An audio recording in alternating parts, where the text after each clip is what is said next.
Right, last night Chelsea beat Tottenham Hotspur 1-0. Spurs cementing that place in 14th. They stay there and remain on course to finish outside the top 10 for the first time since 2008. Oh, Ange's angry again. Now, and in 2008 they won a trophy as well. Well, so that kind of blimey, it's crazy to think that kind of glazes the donut somewhat. Yep. It's a shit Premier League position finished donut, yes, but it's got a trophy glaze on it. If they win the Europa League, that's what I'm saying. Yeah. They could do that here. They did look like a team whose focus was elsewhere, didn't they? Like, really. And they've looked like that for quite a while. Yeah, but it was particularly on show here. They're a bad team. They're a bad team. This was, Chelsea dominated the game by and large. Palmer looked good and Jackson looked lively on their return, of course. Fernandes was excellent as well. Yeah, they scored a lovely header, great cross from Palmer. But for Chelsea, they're very much in the Champions League mix. So again, to say they're having a bad season is not quite right. But they've not been brilliant. They've had an inconsistent season. Yes, indeed. And especially of late, there's been some sections of the fan base are thinking, hang on, is he, not really sold on Maresca and all that kind of stuff. But they're still fourth, with 8 games to go. Whereas Spurs, what do you say? Again, it was 1-0. Perhaps should have been more. Vicaria's bill, was busy, made an excellent save from Sancho, but. Again, with Tottenham, I said this a few months ago with regards to Ange Postecoglou, and I think Ange Postecoglou is a Premier League quality manager. He showed that last season, and I'm fully expecting a job swap between him and Marco Silva come the summer. By the way, and if he ended up managing Fulham, I'd be all right with that. Presuming, look, mate. Yeah, no. Do you know what I mean? No, I want to say that because I don't. Spurs. Is that because you've never had, as a Fulham fan, you've never had a manager whose voice sounds like it could gravel a driveway? Martin Jol?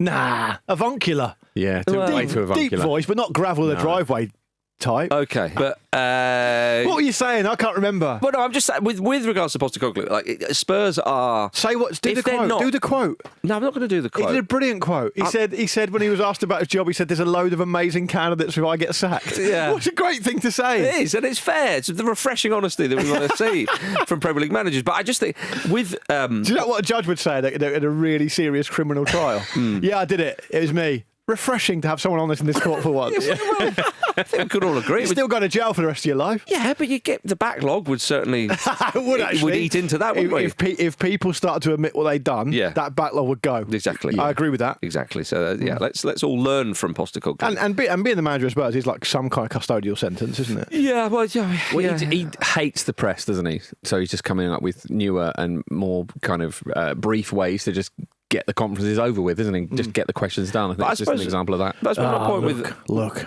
you don't know fuck all about this game. Which is why we lost it, you idiot. And we lost, and it's a bit rich for you to be pointing it out, mate. You're a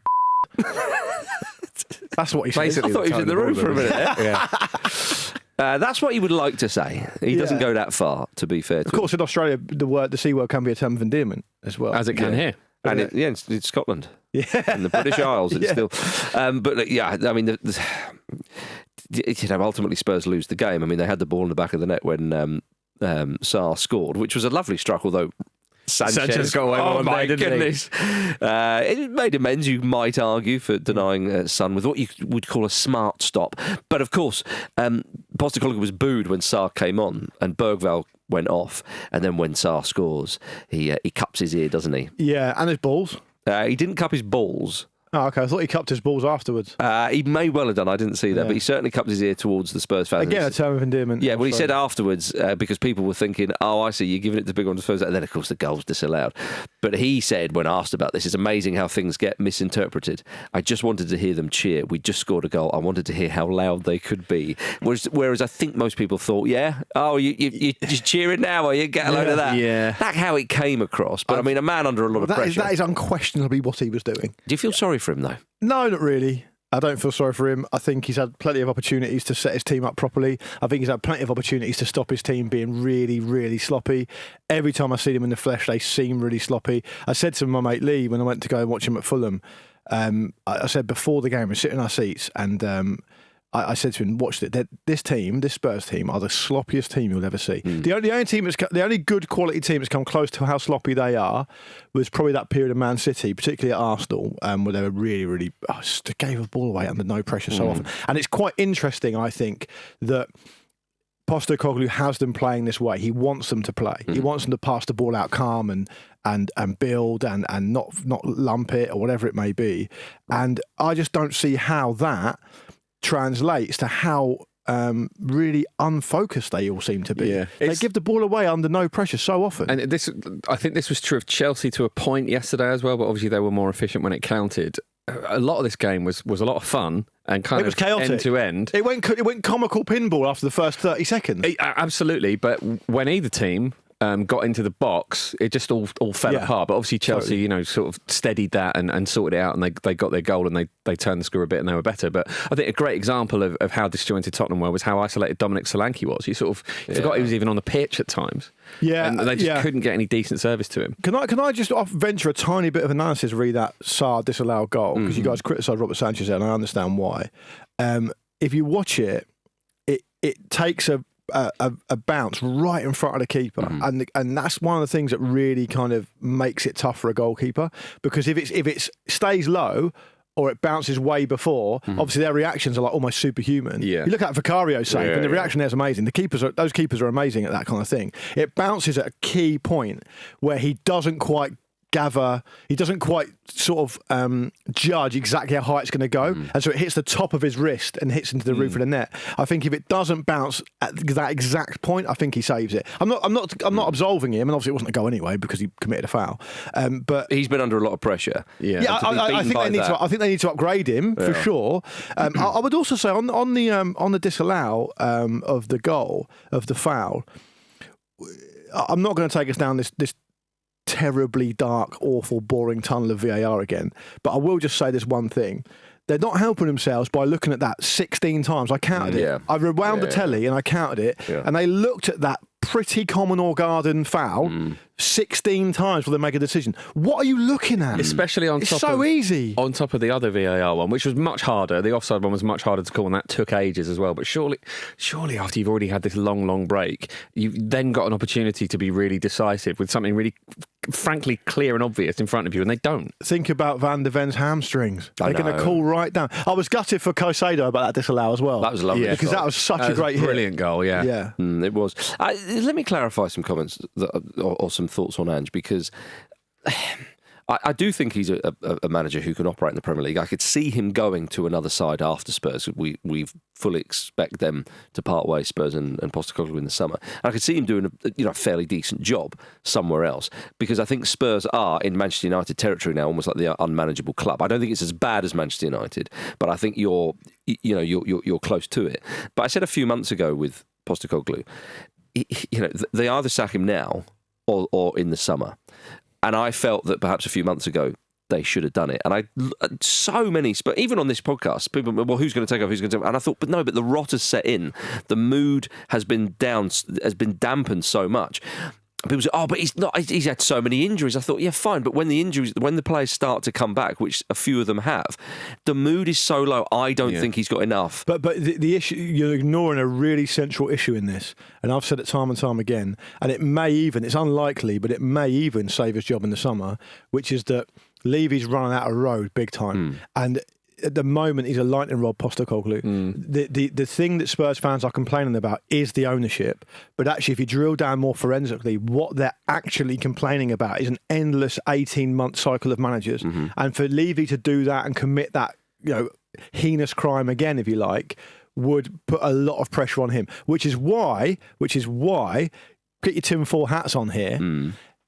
This is massive speculation from me, but the 5G masts around the stadium. Yeah, no. Please get rid of them. If Levy does fire Postecoglou, where can he go? The only place he can go, I think, without to stop it being this endless thing, because even if they go for Silva or Iraola or whatever, it's the same old shit, right? The problem isn't they're not getting good managers. The problem is the managers don't work at Spurs. So to avoid that endless 18-month cycle, I think the only thing he can do is probably chuck loads of money at Pochettino and try and cleave him away from the US team, which would be hard ahead of the World Cup next season, next summer, of course. But I think it's doable. And I think that's why, this is where the tinfoil hat thing comes out.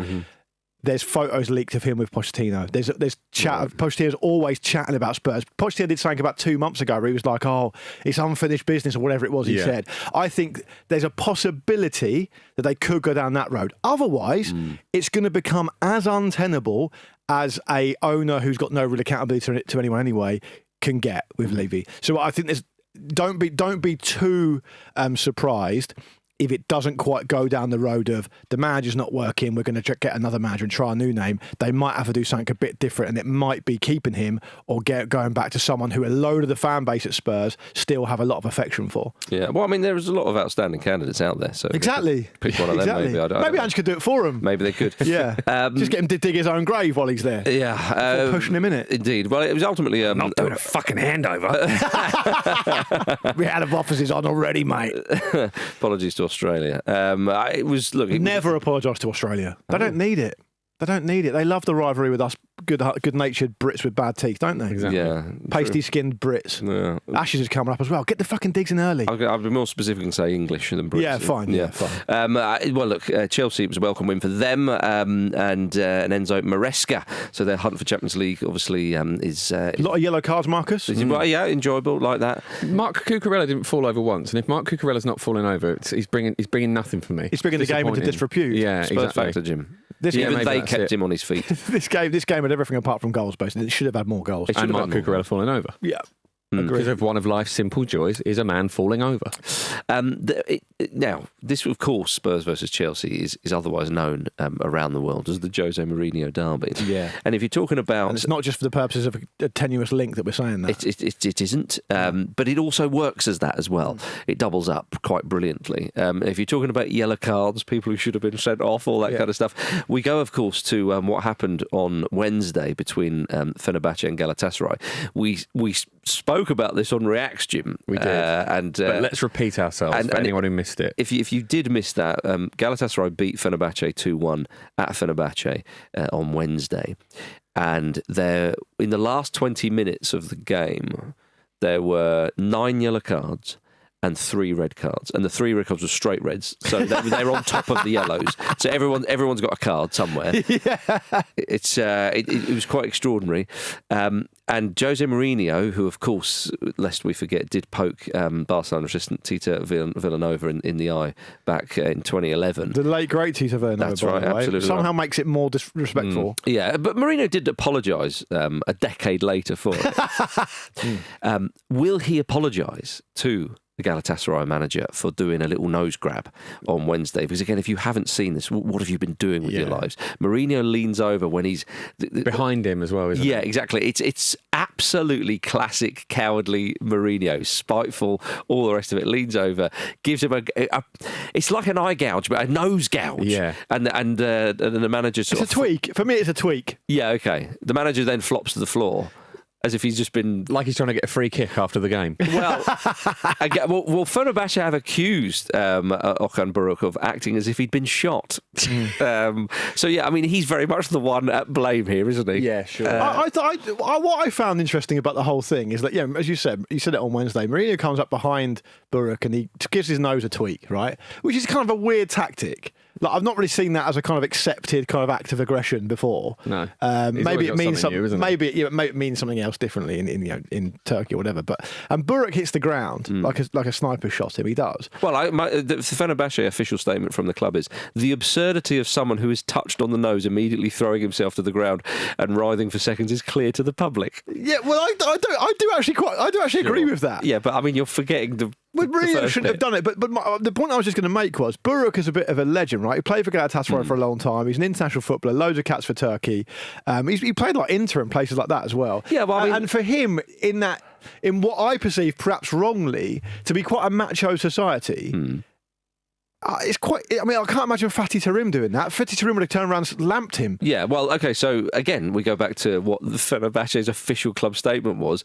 It is evident that this individual's tendency to fall to the ground, seen during his playing days, continues in his coaching career, showing that this behaviour is a characteristic attitude. He's so really at home there, Mourinho, isn't he? So much needle. It's brilliant. I mean, we have to talk about Galatasaray's response, though, right? The video. Oh, my goodness, yeah. Where they South Parked Mourinho. Well, yeah, describe it, Jim. So, essentially, pretty much straight after the game, Galatasaray put out a video, which is a cartoon in the style of South Park, of José Mourinho giving a press conference where he's going, Galatasaray, Okan Buruk, bookings, etc., etc.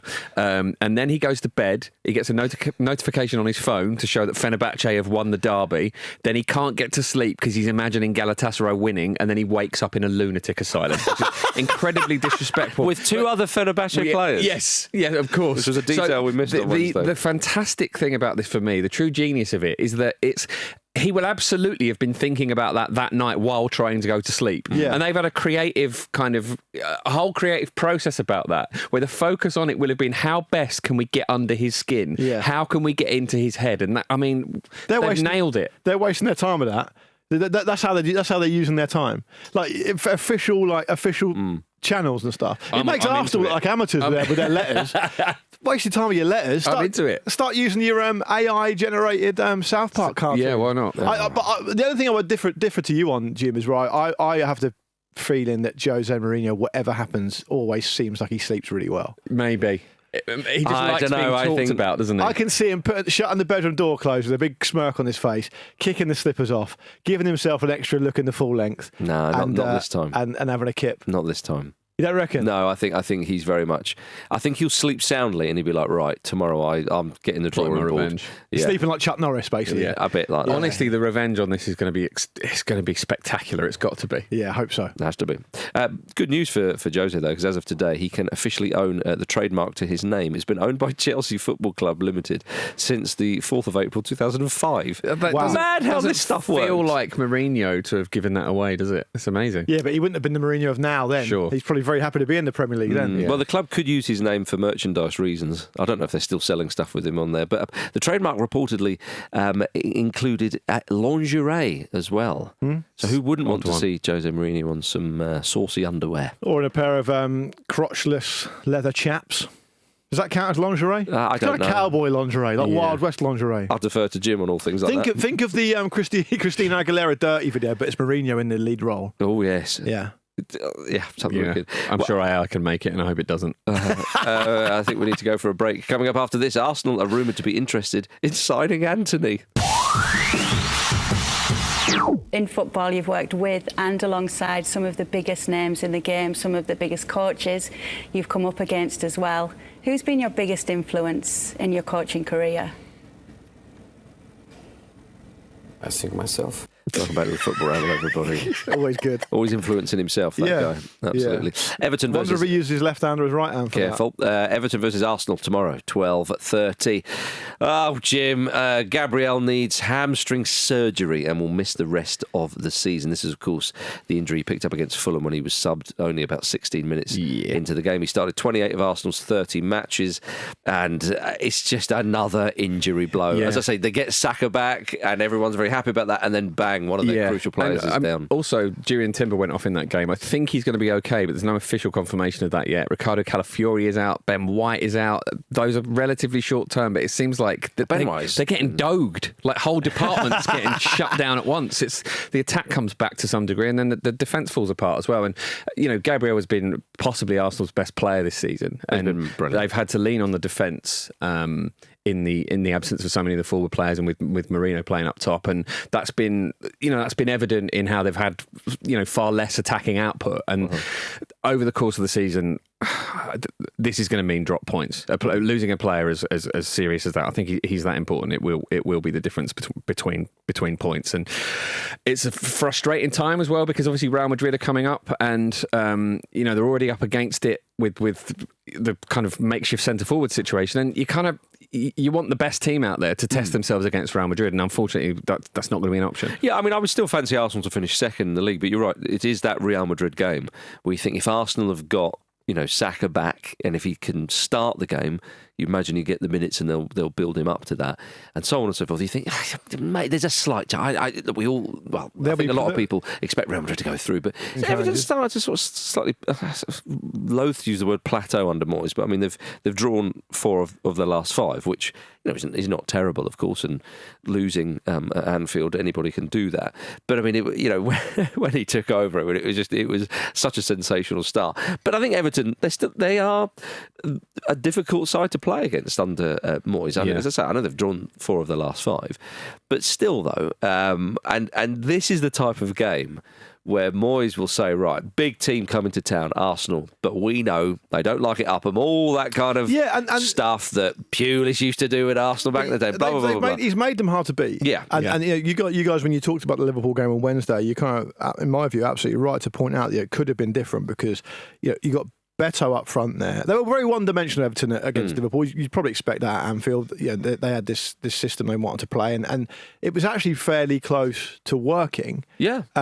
And I think Beto's a far better striker than most people think he is. Mm-hmm. I think if he can have a good pre-season with Moyes in situ and they can get the best out of him. I mean, Calvert-Lewin at this point is now completely busted flush, so the path is clear for Beto, and he probably should have scored at Anfield.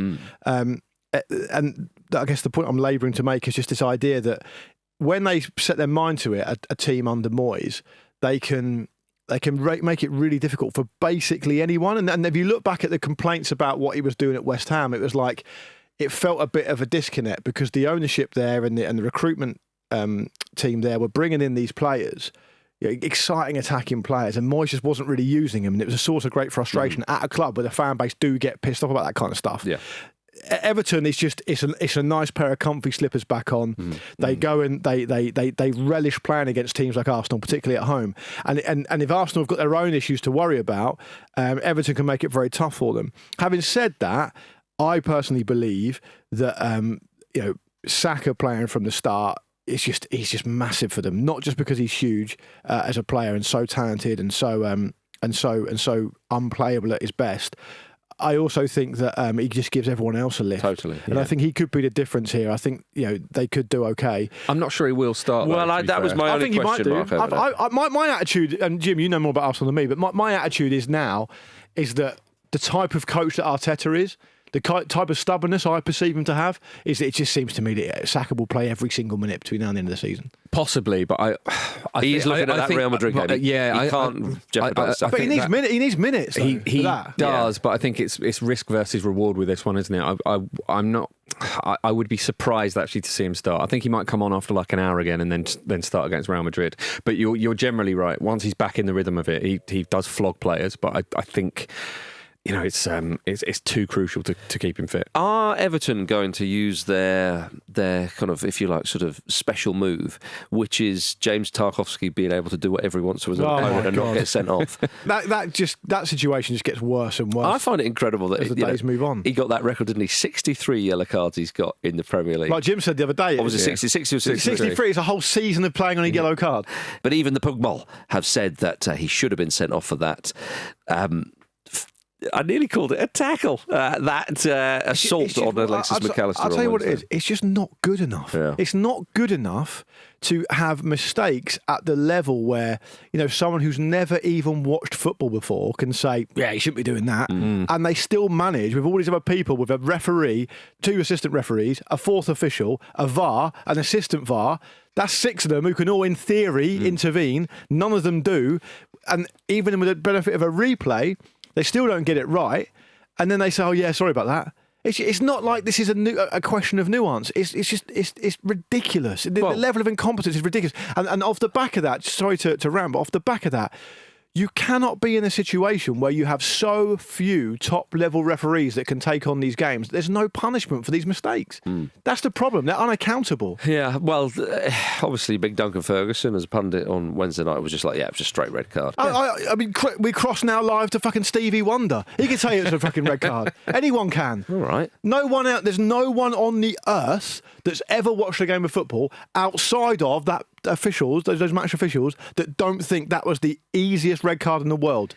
There's no excuse for it. David Moyes didn't think so. Well, David Moyes said first thought it was a brilliant tackle for a derby game and a tackle we would have seen a few years ago. So Moyes is actually okay with it. Yeah. I mean, a tackle that would have been a red card a few years ago. What a surprise. Yeah, I mean, I don't think you can read too much into that. How long is it when people still say he got the ball first? How long is the period of time for the next move? Does it have to be all in one movement? Yeah. So if you get the ball first, then you run up and chin someone. Yeah. Is that still okay? I don't know. Is he sort of referring back to the days of football where there'd be one ball in a town and the townspeople would wrestle it from one side to the other? I think that's what it was. Yeah. He would have been fine then. Well, I mean, he likes to mention Keystone Cops and use very, very old references. Maybe he is referencing mob football. Maybe that's what you know that game you're referring to. I can't remember the name of the town. But where they still do it. Yeah, they do it every year. And when I used to do Talk the scenes are shocking. When I used to do Talk Sport, Hawksby and Jacobs, Paul Hawksby there used to have this thing where he'd do every year. It would happen, I think it would start at like 10 a.m, go on all day, go through the whole town. We should share it on the socials so people who are listening from overseas can Google see mob football if you're not sure about it. I think it's a town like Ashington or something like that. Anyway, Paul Hawksby's thing was he knew a guy who would always participate in it. Yeah. And every year on that day, he would make sure he had his mobile phone with him and he would call him in the middle of the game. So he'd be like, we're just outside the Tesco now. There's like stuff in the background. I've bagged another hat trick. Windows getting smashed. You can't have a hat trick in there. They board them up, don't they? Yeah. It's crazy what goes on. It's crazy what goes on. And David Moyes is obviously a fan of that. Coming up after this, we've got 2 derbies in the Premier League this weekend.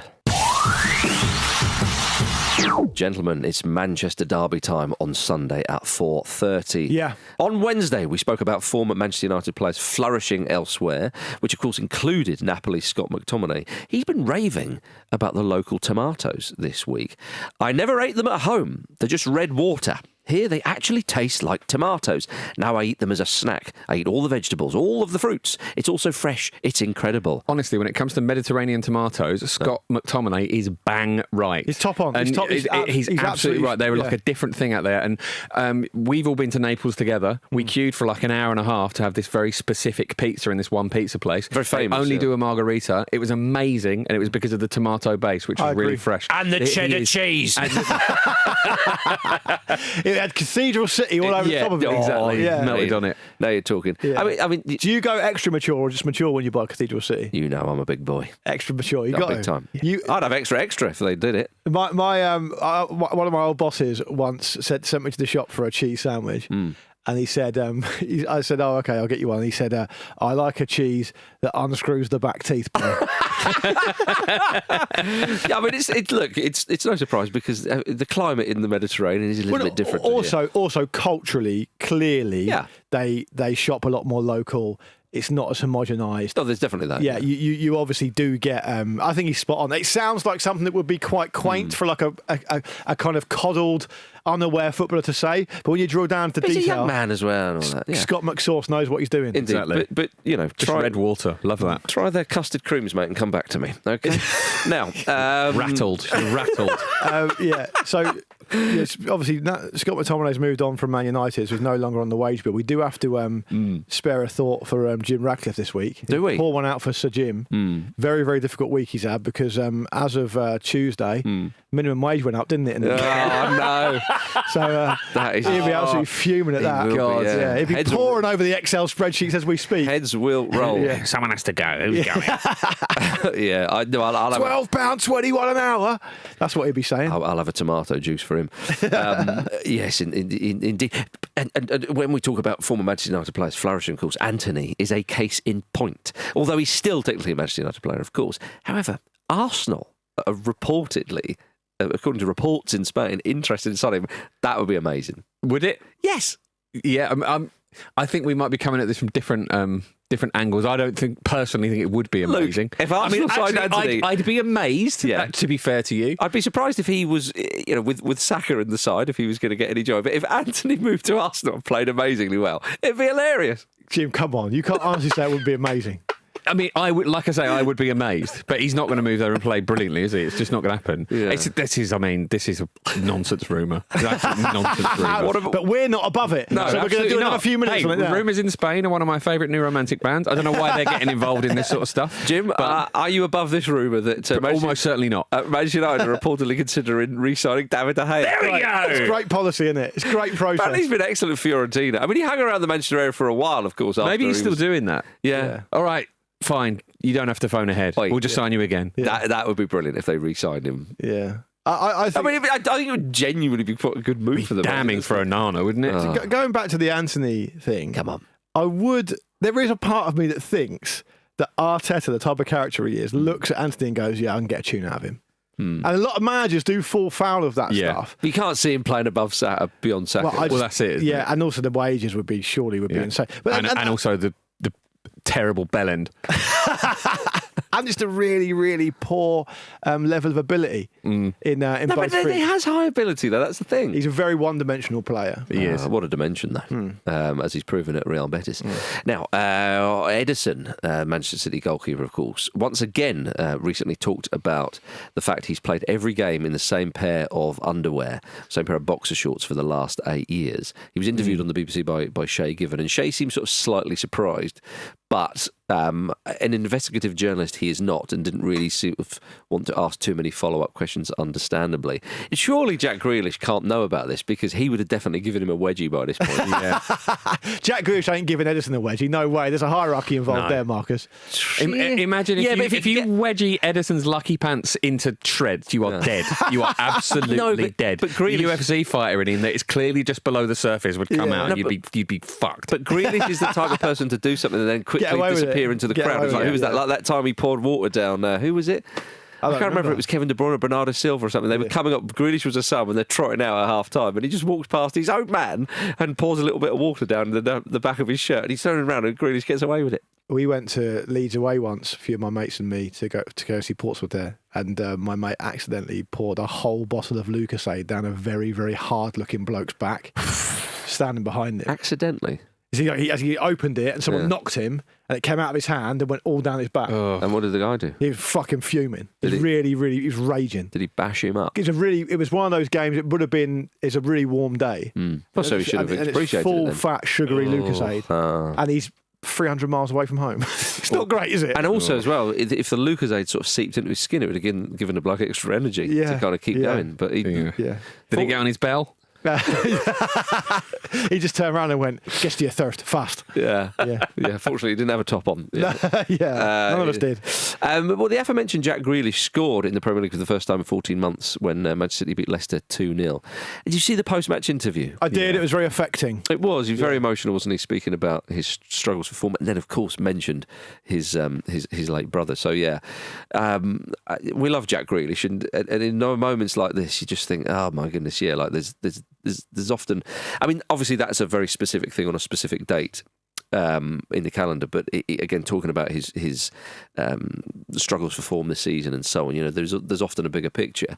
There's a human being behind all this stuff, and perhaps we need to remind ourselves of that more often as well, because it was very affecting to watch it. He seems like, whatever you think about Grealish, he does seem like a kind of endearingly flawed person who's nonetheless honest and genuinely seems like a nice man. Yeah, he's the type of character you just want to give him a hug, whether he looks sad or happy. And I felt was on the back of a bus of an open top bus parade, celebrating a treble. Yeah. And I felt like, and I know we're going to come to this because we're going to talk about him a bit on the mailbag tomorrow, but I feel a bit like there's no shame in playing as part of a squad for probably the greatest club manager ever in one of the best teams in the world over the last few years, and not always being able to play. There's no shame in that. You're at the very best. You're testing yourself against the best.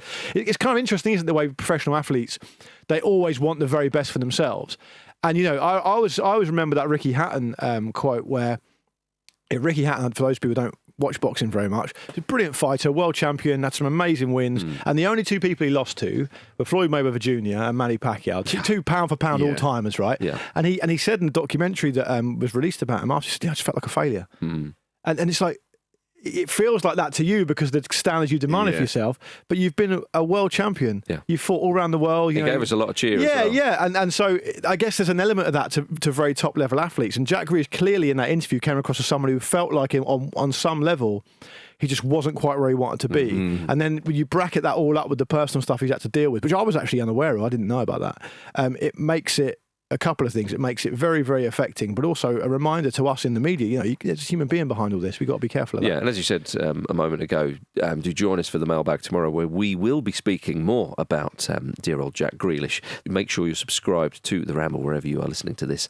That way you'll never miss an episode. Well, we haven't talked about this game, though. Well, it is a Manchester Derby. It's a big one.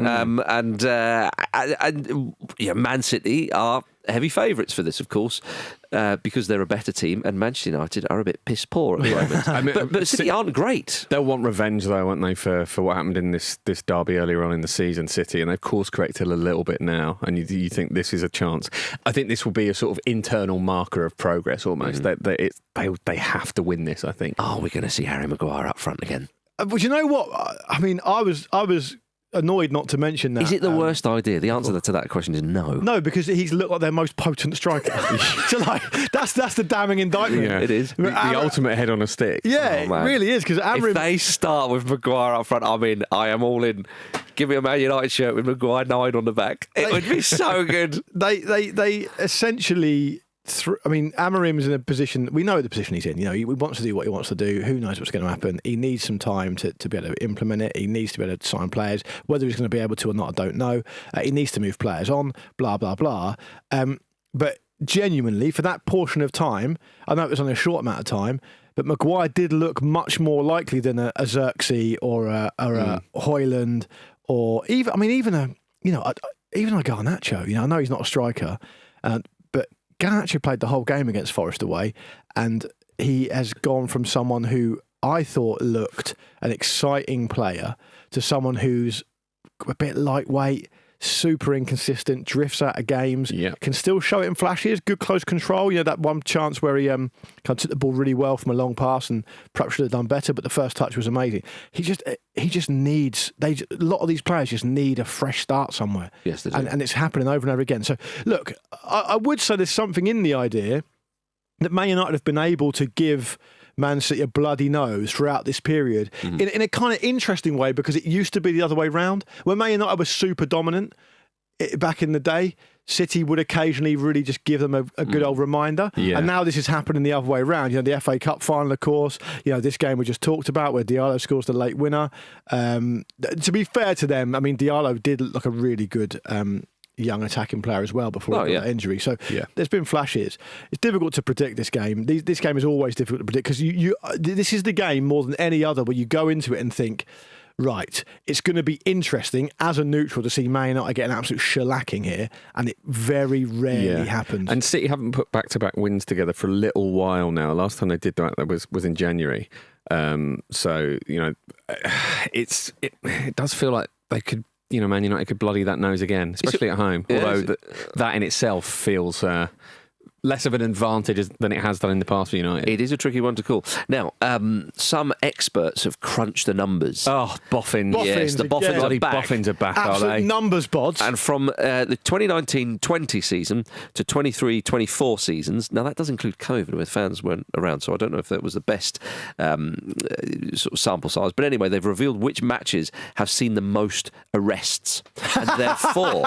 Why are we not doing this at the top of the show? It's a massive story for us. Therefore, we can say which games are the most dangerous games to go to. Yeah. And the Manchester Derby is, along with the North London Derby, the most dangerous game of football to go to in the United Kingdom. They're top of the shop, which is quite alarming, really. Yeah, I think, though, this is based on numbers of arrests, isn't it? And I would think that the North London Derby is probably a lot of white-collar crime. Yeah, I reckon it is, yeah. Quite tax fraud. Financial stuff, Quite possibly, yeah. If anybody is wondering, Chelsea v Liverpool, Chelsea v Spurs, and Chelsea Man City are third, fourth and fifth. You can see that Chelsea have got 4 entries in the top 10. They do. Well, the fixture that's been declared the 18th most dangerous football fixture in the UK is Palace versus Brighton. Mm-hmm. And that's it. This is the 143rd edition of the M23 Derby. Brighton have won 50, Palace have won 52. I think that the ship has sailed on that kind of thing where media people go, "Oh, why is this a derby?" Lol. I get It that. is. It is, Yeah. but it is still also objectively funny that a derby's named after a motorway. Yeah. Because it in its own way makes it seem less local. It's because they absolutely hate each other, and that's all you need. That's what you need. I totally agree. I'm on board with it. Well, Brighton want to make sure it's not called the Bird Derby because an eagle is clearly more powerful than a seagull. Yeah, definitely. But I think we could the Feathered Derby. That would be nice. Yeah. I do think I'd like to start a campaign for a better naming of this derby. Yeah. The Nest Derby. The Talon Derby, whatever. The Nest Derby. Both teams should change their stadium name to the Nest. Yeah, you go. That would work, yeah. That would But work. the last 5 games... El Flapico. there we go. That works. That works. That's good, It's a bit of a reach. Yeah, that's good. I like that. El Flapico. We'll go with that. I was reading that the last 5 meetings at Selhurst Park between these two teams have all been 1-1 draws. Yeah. Boring. So that is a little bit of a shame. But the other thing is Sky Sports have treated it with disdain, haven't they, by putting it on at 3 o'clock on a Saturday? Naughty. They're going, look, you might call it a derby all you like. You might hate each other, but we are still not putting it on But if it was TV. called El Flapico, it would definitely be. It would definitely be. I can imagine the Sky graphics at the start. I know. Bring the swooshy sounds back. Yeah, that'd be great. Yeah, those. Yeah, it's all there. Palace, of course, riding high after that 1-1 draw with Southampton on Wednesday. What on earth are they doing? What are they doing there? That's just unacceptable, isn't it? Yeah, Stupid. I know. But they were obviously just on a high after beating Fulham in the Cup, so yeah. It makes it worse for you, presumably? No, because No, Fulham okay. haven't beaten Southampton this season either. Okay, They've got yeah. another chance in a few weeks. Yeah. So we'll see how that goes. Now, there are reports in Germany suggesting that Crystal Palace manager Oliver Glasner could leave this summer. Apparently, his representatives have been talking to RB Leipzig. That'd be a huge blow for Palace if it does happen.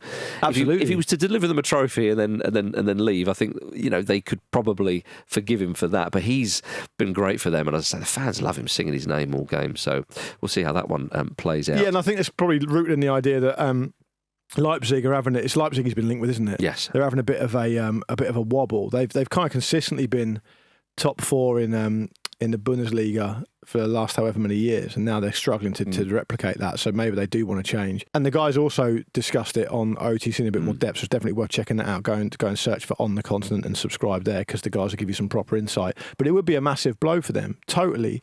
And if you look at what's kind of possible for Palace this season, it's obviously history, right? They can make history. It's a tough ask for them. I'm obviously referencing the FA Cup, but they're also firmly established now as a decent mid-table Premier League side, and they're coming into form at the right time of the season. Whereas actually Brighton are come off the back of quite a heavy defeat. So I mean, it is an interesting game from that point of view as well. Yeah, agree. All right, everybody, it's time for this. Dean Smith also says you're an encyclopedia of football. A what? An encyclopedia of football. I don't know what that means. Hello, everybody. It's time for Jack's Encyclopedia. Last week, Vish retained his belts for another week. You paid me step aside money so you could take him on. Yeah, I know. And you failed. Some people might say you bottled it, but there we are. Yeah. But I would like to remind you, gentlemen, that there's often talk when Vish is not here with his belts that, it's a friendly. Well, of course, how Jack's Encyclopedia works is you've got to get in the top 3 to fight it out for the playoff at the end of the season. I won that last year. I'm the reigning champion. I thought you'd get on board. It seems like a massively long time ago now, though. Yeah, I mean, Vish is having his Oakland A's moment where he's got a huge winning streak, but will it count for something in the end? So all to play for. Get in that top 3 and you can have a proper crack at it. Yeah, okay. And of course, as you may well know, it's a simple game of categories. If you go too slow, I'll play Gary Neville's Goalgasm, which will leave you 7 seconds. It puts you in the mind, quite simply, as Gary Neville's spunking cock. And that is all you need. Right, first category. Jim, you are to go first. That's outrageous. How's I'll let that you go outrageous? first against Vish when I host. Yeah, but it's based on rankings, though, isn't it? All right. I'm the better player, Jim, so you're going first. Well, statistically, at the moment, this season, you are. So, right. So well done to you. Thanks. But Jim, you've got to go first. Now, very guessable this, but there's some... Anyway, every player who started or was on the bench for Manchester City in Pep Guardiola's first Premier League game in charge. So who was in his squad? Oh, really? That's hard. Wow. So subs included. Who was in the squad? 18 names to get. Sergio Aguero. Got to be. Fernandinho?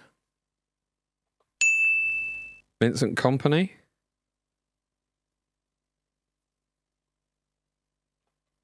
Oh, it's an opening. The injured prick. It's an opening. That's like when Marcus did John Terry the other day for a Chelsea player. Yeah, it's a sick Vincent Kompany, you dickhead. It's an you absolute absolute sick- yeah. dickhead. Yeah. Look after yourself. Jim, That's not your fault. I want to give you a correct answer for that, and I am sorry behalf of Vincent Kompany that is not a correct answer. You currently hate Vincent Kompany as much as Sean Dyche currently does. Yeah. Luke, who are you going for? Ironically, I've only got a very few amount. Yeah. I couldn't think of many at all. I'm going to guess. This is a guess with Fernando. Fernando. Well played, sir. So that's a point for me, right? Yeah, I mean, can I just say the others I had? Angelino and Nolito. So Angelino would have been wrong. Nolito would have been correct. Kolarov, Sanya, David Silva, Fabian Delph, Clichy, Jesus Navas, Joe Hart, John Stones, Iheanacho, De Bruyne, Otamendi, Zabaleta, Raheem Sterling, and Willie Caballero. So that was the one, Jim. It was essentially who's going to save Vincent Kompany first, and I'm sorry it was you, sir. I'm not. Oh, well. But there we are. Right, a point to Luke Moore. Luke, start. you go first. Yeah, must be happy about that now. Yeah, I'll do it. The 20 players Wayne Rooney has played the most club games with. So 20 players that Wayne Rooney has played the most club games with. His Blimey. 20 teammates who he has taken to the field the most with. Luke Moore. Oh, God, this is fucking hard. Rio Ferdinand? He must have played with him loads. Rio Ferdinand is correct. Darren Fletcher. An interesting one. It's correct. Well done, mate. Oh, I'm blanking here.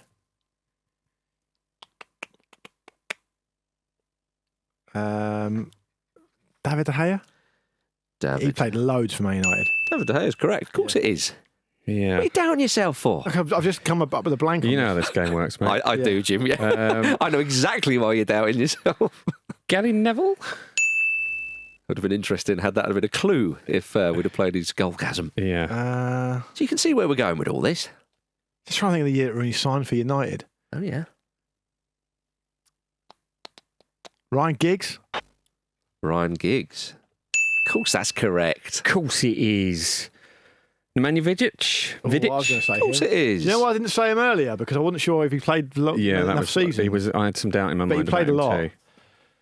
Oh, goodness me. Fizzer? Phil Neville.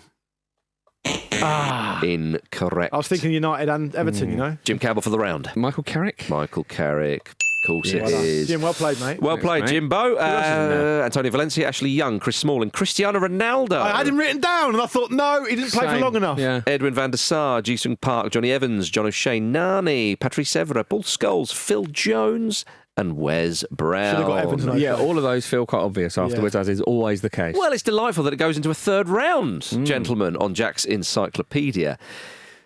This is a tricky one. Again, good. But guessable, Jim. Guessable. You'll be pleased to know. Jim, you are first. Say Vincent Kompany again, Jim. He won't do, I'm quite sure. I normally don't give heavy clues like that, but the 20 managers with the highest points per game record in the Premier League is a little... In history? In history, in the Premier League's history. This is only including managers that have managed at least 25 Premier League games. But again, it's not a clue to know that Vincent Kompany won't be in this list, of course. So the 20 He is managers... technically eligible, though. He is eligible. Yes. I don't normally give answers away like that, but the 20 managers with the highest points per game record in the Premier League. Okay. Well, I'm going to go for Sir Alex Ferguson. It's a good start. Yeah. Well, Pep Guardiola. Yeah, why not? Treat yourself to Pep. Jose Mourinho. Jose Mourinho. He obviously qualifies because of the stage of the season we're in. He's got to be in there. Arne Slot. Arne Slot does. Very well played, Lovely sir. stuff. Very well played. As will surely Jurgen Klopp. Mm-hmm. Oh, good. And now I'm out. You can't be out. Oh,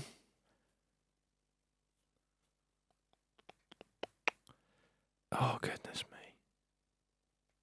It's Torres to give Chelsea a place in the Champions League. Don't come on me like that, Marcus, so to speak. Antonio Conte. There you go. Well There played, we sir. are. I'm not being patronised by you, who I regularly beat on this game every week. Oh, is that right? Every week. I'd love for Jimmy to the Beans to tell us when you last beat me. All right. Yeah, come on. exactly. He's rattled, Jim. Keegan-y, isn't it?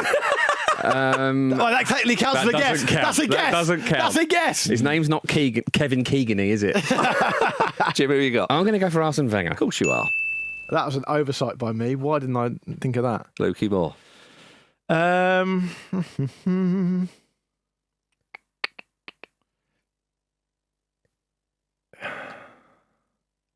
This is a gamble. It's Torres to give Chelsea. Unai Emery? Well played. Very well played.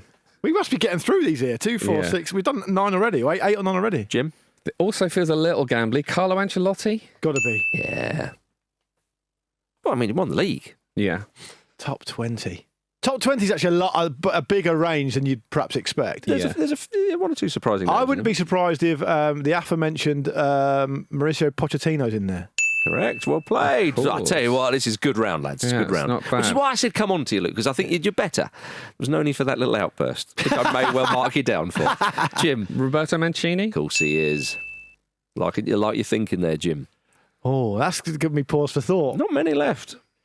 If that's the case, then I might go for Manuel Pellegrini. Well played. It is getting tough. I need him to get one wrong. And even then I'm struggling. Yeah. Who are you going for, Jim? Because he's had lots of jobs, it makes it difficult. But Rafa Benitez? Got to be. Oh, yes. yeah. Right. Okay. Chance for Luke. It's an opening. It is. I see why you're going for that, Jim. The only manager I can think of, and bear in mind I forgot about Arsene Wenger, so that tells you everything you need to know. I'm hovering over the Luke wins button here. Brendan Rodgers. Brendan Rodgers. Has Luke done enough? Jim's back in. Jim's back in. Kenny Dalglish? Kenny Dalglish. Another incorrect Kenny. one. Won Yeah, the 'cause damn league. He was terrible for a while, though. Yeah. Again, I like where your head was at there, but Okay, Luke, just name a good manager that hasn't been named so already. Benitez was 25th in the list, Dalglish 23rd. Okay. Luke Moore with a chance. Roberto Martinez. Roberto Martinez. Come on, he managed Wigan for crying Oh, out loud. yeah. Yeah. got relegated, didn't he? We're staying on this round. He got relegated. Claudio Ranieri? Jim Marks is so pissed off if you get He won the league and he managed Chelsea. Would have got a lot of wins in that. Not enough to be in the list, Jim. But I understand. You're looking at league winners, but Who are we missing out on? Luke here? Moore with a chance It's for going to be victory. someone really here. obvious, isn't it? Yeah. I might try. Oh God, 25 games. Vincent Kompany. Fuck off. It's Torres to give Chelsea a place in the Champions League final.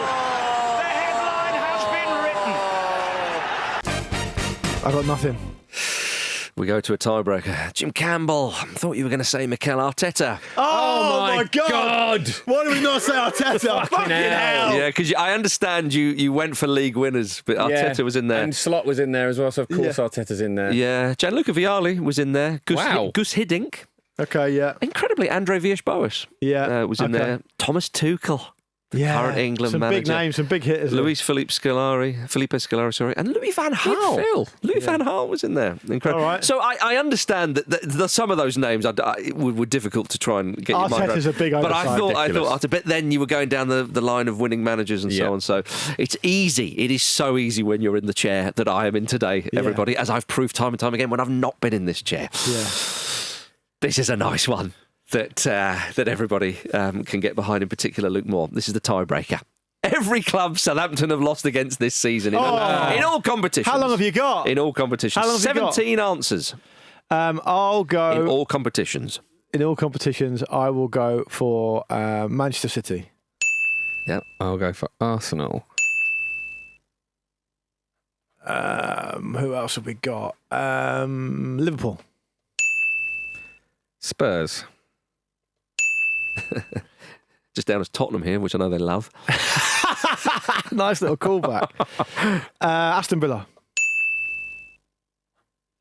Newcastle.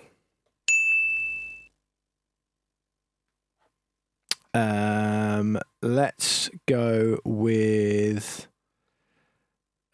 Chelsea. Going Nottingham Forest. Or is it Notts Forest? You know what I mean, though, don't Yeah, you? it's Nottingham Forest. Right, okay, Yeah, cool. I'll take your first answer. Bournemouth. Bournemouth. Well done. Brighton. Brighton. 3, 4, 6, 8. We've done 10 already. How many are there? There's 17 in Bloody total. hell. Okay, Yeah, right. Down to the last 7.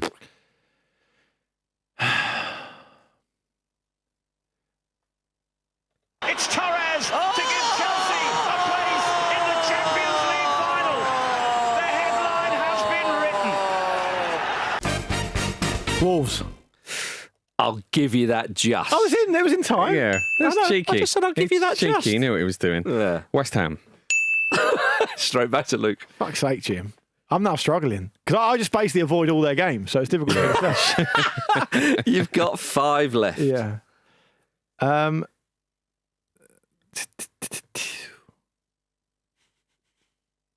Okay.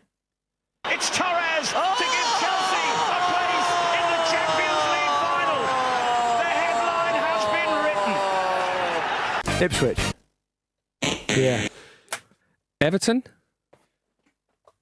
Oh, it was Fucking match point. seriously. I'm back in. Everyone, both of you back in. I'm back in. More Luke's back in more.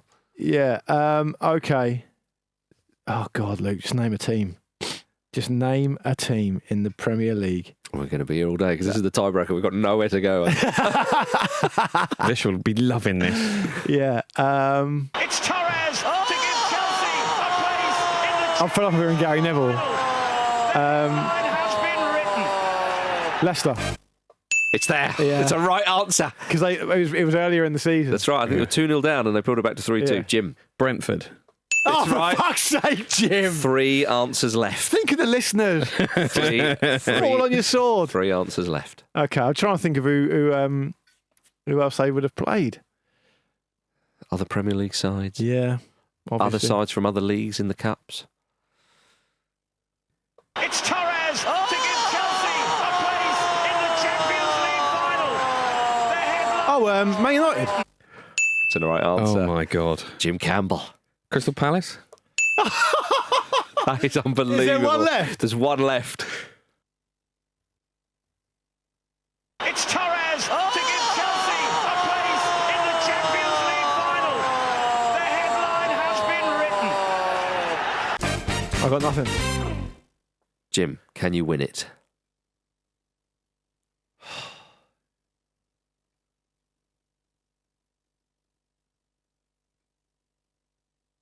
I can't believe It's that. Torres to give Chelsea a place in the Champions League final. The headline has been written. Luke Moore. Okay, I'm gonna have a random one here because I'm trying to think of who they got knocked out Yeah. by in the cup. So And I can't think if it was this season or what. But for some reason in my mind, I've got Coventry City. Oh, for fuck's It's a sake. good effort. It's a good. I like where your head was at with that. Jim, can you win it? I don't think I can, but I'm just going to chuck out Sheffield United. Ah, it's unprecedented, but it's ended in a draw. So therefore, in a way, Again, without even being in. God. enough of that. Neither of us deserve to win. to be Well, fair. I mean, it's a good rate. You got 16. What's the one outs- team? What's the team? Vincent Company would have been a clue. Fuck off, Burnley. Fuck off. Yeah, No! That was who they Yeah. got knocked out by in the cup. that's right. Why did I think it was Coventry? I knew they got knocked out by a championship God, side. I was Scott looking at the Parker's- high-flying championship teams. This one, I just chose the wrong one. I mean, I should have known it, but Yeah. Oh, it's very difficult. Look, 16 out of 17 answers. It was a great round to end in. But yeah, it's unprecedented. But after the tiebreaker, it ends in a draw. Half a point each. Well, we'll leave the admin to Jimmy to the B. Yeah, fair enough.